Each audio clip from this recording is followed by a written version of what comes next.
ধানের পক্ষে ভোট দেবে, এটা তারা ডিসিশন নিয়ে রেখেছে। মানে এই যে যাদের কাছে যাচ্ছি আমরা, তারা কিন্তু সবাই ফ্যামিলি কার্ড সম্পর্কে কিন্তু আমাদের মা বোনেরা কিন্তু জেনে গেছে যে ফ্যামিলি কার্ড কি, এবং সেই ফ্যামিলি কার্ড নিয়ে তারা উচ্ছ্বসিত। আমরা সেই দুপুর থেকে ওই থানা থেকে শুরু করে আমরা অনেকক্ষণ প্রচারণা চালিয়েছি। তো এই প্রচারণায় আমরা ইতিমধ্যে প্রায় 1000-এর অধিক লোকজনকে কানেক্ট করতে পেরেছি, এবং সেখানে সবচেয়ে উল্লেখযোগ্য যে বিষয়টা, আপনারাও নিজের সাক্ষী রয়েছেন, সবার অ্যাপ্রোচিংয়ে মনে হয়েছে যে আল্লাহর রহমতে সবাই আগে থেকে সিদ্ধান্ত নিয়ে রেখেছে হয়তো বা যে ধানের শীষের পক্ষে তারা ভোট দেবে। কিন্তু এখানে আমরা যেটা প্রচার করছি বিশেষ করে, যে এই ঢাকা 17 আসনের যে সংসদ সদস্য প্রার্থী জনাব তারেক রহমান, বিএনপির চেয়ারম্যান, তিনি যে প্রতিশ্রুতিগুলো দিয়েছেন, যেগুলো তিনি পারবেন, সেই প্রতিশ্রুতিগুলো দিয়েছেন। আমরা সেই প্রতিশ্রুতিগুলো আমরা পৌঁছে দেওয়ার চেষ্টা করছি। যেমন তিনি সুবিধাবঞ্চিত এলাকায় বলেছেন যে নগর স্বাস্থ্য কেন্দ্রের বিষয়টা সামনে নিয়ে এসেছেন, যেগুলো অতীতে আসলে কেউ এইভাবে সামনে নিয়ে আসেন এইসব এলাকায় বিশেষ করে। বসুন্ধরা ট্যাবলেট এখন আরো উন্নত। এই হট এয়ার থ্রো টপশিট দ্রুত শোষণ করে সোনামণিকে দেয় কোমল অনুভূতি।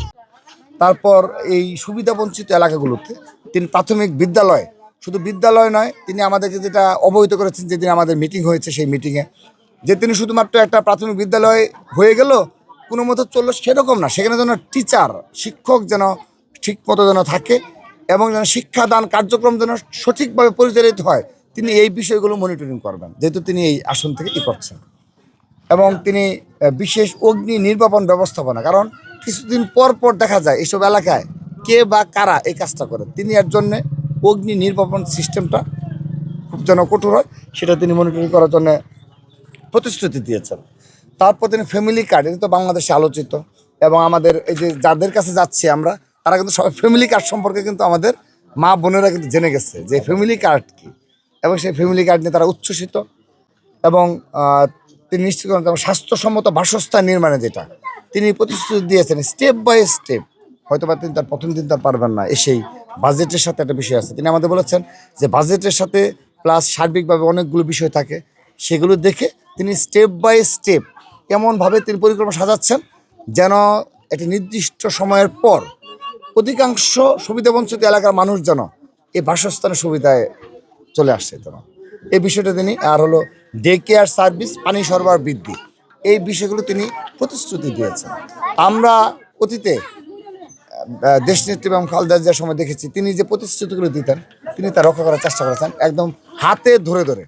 তো আমরা জেনেছি, এবং তিনি আমাদের এই অত্র অঞ্চলের যে ঢাকা 17 আসনের সংসদ পদপ্রার্থী জনাব তারেক রহমান, এবং তিনি আমাদের সাথে যখন মিটিং হয়েছে, তিনি নিশ্চিত করেছেন যে এই সবগুলো বিষয় তিনি দীর্ঘ সময় নিয়ে অ্যানালাইসিস করে তারপর তিনি লেখার অনুমতি দিয়েছেন, টাইপ করে অনুমতি দিয়েছেন, যেন তিনি প্রতিশ্রুতি রক্ষা করতে পারবেন, সেই প্রতিশ্রুতি দিয়েছে। কোনো আধিক্ষেত কিংবা কোনো বাড়তি কোনো কিছু বলা, যে ভোটের জন্য শুধুমাত্র বলা, এরকম কোনো কিছু তিনি বলেননি।